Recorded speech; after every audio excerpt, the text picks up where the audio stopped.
The world feels more divided than ever. Everywhere you look, there's conflict, outrage, and uncertainty. Politics, social issues, and global events dominate conversations, pulling people into a constant state of anxiety and frustration. It's easy to feel overwhelmed, like nothing makes sense anymore, like everything is slipping further and further away from what you once knew. But here's the truth. The world has always been chaotic. The Stoics lived through wars, oppressive rulers, public unrest, and exile. Yet despite it all, they found a way to remain calm, rational, and unshaken. They saw through the noise and discovered a way to live peacefully, no matter what was happening around them. And if they could do it in their time, we can do it in ours. In this video, we'll explore 8 powerful Stoic lessons that can help you navigate today's divided world without losing yourself in the chaos. These lessons aren't abstract philosophy. They're practical, battle-tested strategies for maintaining inner peace when the world around you feels like it's falling apart. And stay with me until the end, because I'll be breaking down exactly how you can apply these lessons to your daily life, no matter what's happening in the world. If you find value in these teachings, be sure to like and subscribe for more timeless wisdom from history's greatest minds. Now, let's begin. Lesson 1. You control your mind, not the world. Epictetus. There is only one way to happiness, and that is to cease worrying about things which are beyond the power of our will. Epictetus was born a slave, yet he became one of the most respected philosophers of his time. He knew better than anyone that we don't control our circumstances, but we do control how we respond to them, and that's what this lesson is all about. Right now, millions of people all over the world feel powerless. They see corruption in politics, division in society, and injustice in the world. They feel like they have no control, and that thought alone can be crippling. But Epictetus would tell you, you've been focusing on the wrong things. You don't control politicians, the media, or the direction of society as a whole, but you do control how you respond to it. You control the most important thing, your own mind. Think about it. If you spend every day obsessing over things you can't change, what happens? You become bitter. You become anxious. You become someone who is constantly reacting to the world instead of someone who is in control of their own life. The solution? Shift your focus. Stop pouring energy into external chaos and start directing it toward internal mastery. So the next time you feel outraged, ask yourself one question. Is this within my control? If the answer is no, let it go, because giving up your peace for something you can't change is the greatest waste of your energy. Lesson 2. Emotional reactions are a choice. Marcus Aurelius. The best revenge is not to be like your enemy. Marcus Aurelius was the most powerful man in the world, an emperor ruling over Rome during one of its most turbulent periods. He had every reason to be angry, resentful, or vengeful toward those who betrayed him. But instead, he followed this simple rule: never become what you hate. In today's world, that's easier said than done. We live in a time where everyone seems to be arguing, attacking, or tearing each other down. Outrage spreads like wildfire, and if you're not careful, you'll get dragged into it. But let's pause for a moment. Think about the last time someone insulted you. Maybe it was online, maybe in person. How did you react? Did you feel the urge to snap back, to prove them wrong, to put them in their place? That's often the natural reaction. But the Stoics would tell you, it's also the weakest one. Because in that moment of reaction, you're not in control. They are. You've fallen into their trap. If someone can say a few words and instantly make you angry, they own you. They've hijacked your emotions. They've dictated your state of mind, and you've let them. Marcus Aurelius refused to play that game. Instead, he mastered the art of self-restraint. He understood that nothing is more powerful than someone who refuses to be emotionally manipulated. So here's what you can do. The next time someone tries to provoke you, don't react. Pause and take a breath. Instead of fighting back, ask yourself, what would a wise person do right now? In most cases, the answer is, walk away. Don't engage.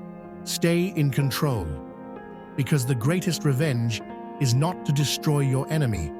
It's to show them that they have no power over you. Lesson 3. Dealing with division and alienation. Seneca. We suffer more in imagination than in reality. Seneca was a Roman senator, advisor to the emperor, and one of the most famous Stoic philosophers in history. Despite his high status, he knew what it felt like to be surrounded by corruption, division, and political chaos.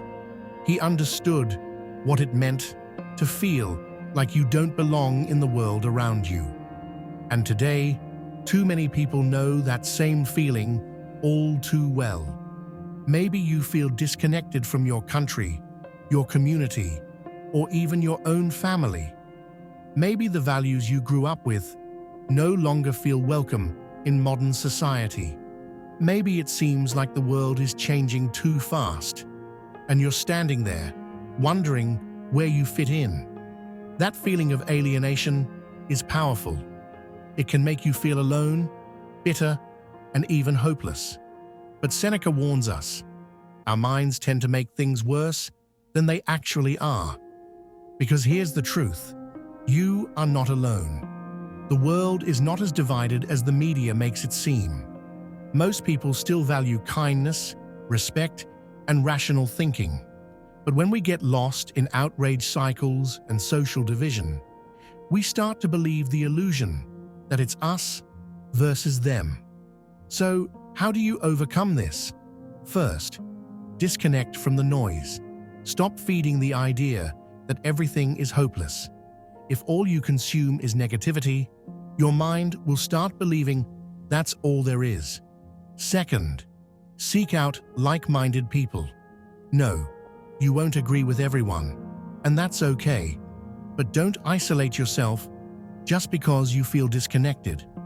There are others who think like you, who value what you value, who want to build something meaningful instead of tearing everything down. And finally, stop expecting the world to make sense. The Stoics knew that chaos is the natural state of things. You don't need to fit into it. You don't need to belong to it.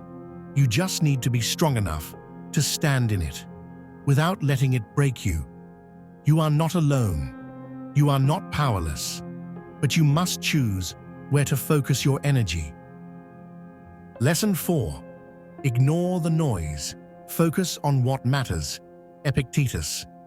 No man is free who is not master of himself. Epictetus, one of the greatest Stoic teachers, understood what true freedom meant. To him, it had nothing to do with external conditions, wealth, status, or even political systems. Real freedom, he taught, is about mastering your own mind. And in today's world, that lesson is more important than ever. Every day, you're bombarded with noise, headlines designed to provoke outrage, social media arguments pulling you in, people trying to tell you what to think, how to feel, and what to be angry about. It's endless, and if you're not careful, you'll get swept up in it, losing yourself in the chaos. Ask yourself, how much of what you consume actually benefits you? How much of it makes you smarter, calmer, more in control? And how much of it just keeps you stressed and distracted? You have the power to filter out the noise. You don't have to consume every piece of news. You don't have to check social media every hour. You don't have to argue with people who aren't interested in real discussion. Control what you allow into your mind, because the more time you spend reacting to external noise, the less time you have for what actually matters: your own growth, your own work, your own peace. The world will always try to pull you in different directions, but only you decide where your attention goes. Lesson 5. Adversity is a teacher, not an enemy. Marcus Aurelius. Be tolerant with others and strict with yourself. Marcus Aurelius led the Roman Empire through wars, plagues, and betrayals. He knew hardship better than most. Yet, instead of complaining about the weight of his responsibilities, he saw adversity for what it really was: a test of character. And this is where most people go wrong today. They see challenges, political instability, economic struggles, cultural shifts as burdens instead of opportunities to grow. But the truth is, comfort never made anyone stronger. Adversity does. The moments that frustrate you, the things that challenge you, these are the very things shaping you into someone stronger, wiser, and more resilient. When the world feels chaotic, instead of thinking, "Why is this happening to me?" ask yourself, "What can I learn from this?" Every difficulty is a lesson. Every hardship is a chance to practice patience, discipline, and focus. You cannot control what life throws at you, but you can control how you respond. You can choose to see obstacles as things that hold you back, or as stepping stones leading to a stronger, more capable version of yourself. Lesson 6. Accepting what you can't change. Seneca. Fate leads the willing and drags along the reluctant. Seneca believed that resisting reality only causes suffering. The Stoics called this amor fati, the love of fate. It means not just accepting what happens, but embracing it.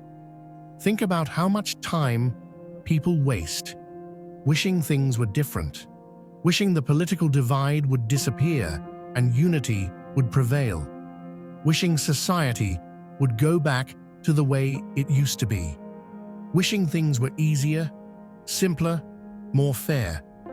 But the hard truth is, you don't get to choose the times you live in. You don't get to decide the world you're born into. All you can do is decide how you will live in it. The people who suffer the most are the ones who constantly fight against reality, demanding that it change to fit their expectations. But those who find peace are the ones who say, "This is the world I live in. Now how will I make the best of it?" That's amor fati, the ability to flow with life instead of resisting it, the willingness to work with what is instead of obsessing over what should be. The world is not always fair. It's not always kind. But if you embrace life as it comes, without resentment or resistance, you will be far stronger than those who waste their time wishing for something else. Lesson 7. The Art of Stoic Indifference. Zeno of Citium. We must take things as we find them and make the best of them. Zeno of Citium, the founder of Stoicism, built his entire philosophy on one simple truth: most things in life are outside of your control, so stop wasting energy on them. This is what the Stoics called apatheia, which is often misunderstood. It doesn't mean apathy in the modern sense of not caring.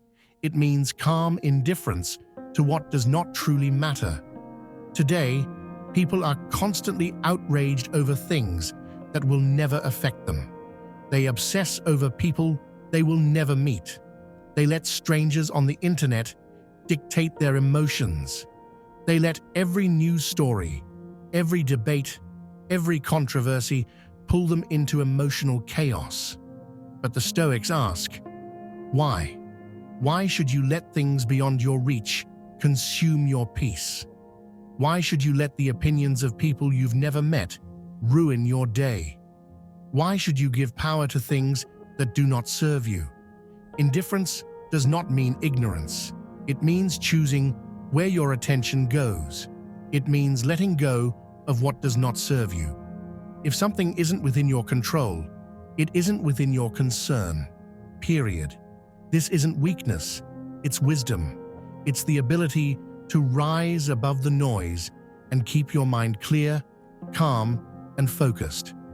Because while the rest of the world gets lost in distraction, you will remain steady, unshaken, and in control. Lesson 8. Virtue over victory. Epictetus. Difficulties are things that show a person what they are. Epictetus never let his hardships define him. Instead, he used difficulty as a test of his character. And that's exactly what he challenges us to do. The world today is obsessed with winning. Winning arguments, winning elections, winning influence. But the Stoics remind us that winning means nothing if you lose yourself in the process. Most people spend their lives fighting to prove they are right, but what good is being right if you are miserable, bitter, and constantly in conflict?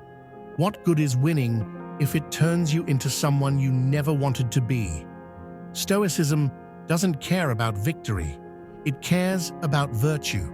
It asks, are you becoming a better person? Are you maintaining your integrity? Are you making the world better by your presence? Or are you just trying to dominate others? You do not have to win every debate. You do not have to correct every wrong opinion. You do not have to prove yourself to anyone. Instead, focus on being the kind of person who speaks with wisdom, acts with patience, and responds to challenges with reason. Because in the end, people may forget who won or lost an argument, but they will always remember how you carried yourself. So, what would the Stoics tell you if they were alive today? What wisdom would they give you in this era of division, chaos, and uncertainty? They would tell you this: the world has always been chaotic, but you don't have to be. They would remind you that you control your mind, not the world. That outrage is a choice. That division is an illusion. They would tell you to filter out the noise, stop obsessing over what you cannot change, and focus on what actually matters: your character, your discipline, your actions. And most of all, they would tell you, do not give up. Do not lose yourself in the madness. Do not let the world turn you into something you are not. Because no matter what happens next, politically, socially, or economically, you have a choice. You can be like everyone else, swept up in anger, distraction, and division. Or you can be something stronger. You can be the person who stands steady in the storm, who keeps their mind clear when others are lost, who focuses on what truly matters, while others waste their energy on what doesn't. This is what Stoicism offers: not an escape from the world, but a way to stand unshaken in it. And if that's a path you want to walk, then remember these lessons, apply them to your life, and most importantly, live them. If you found these Stoic lessons helpful, be sure to like and subscribe for more wisdom from the greatest minds in history. And remember, you control your mind, not the world.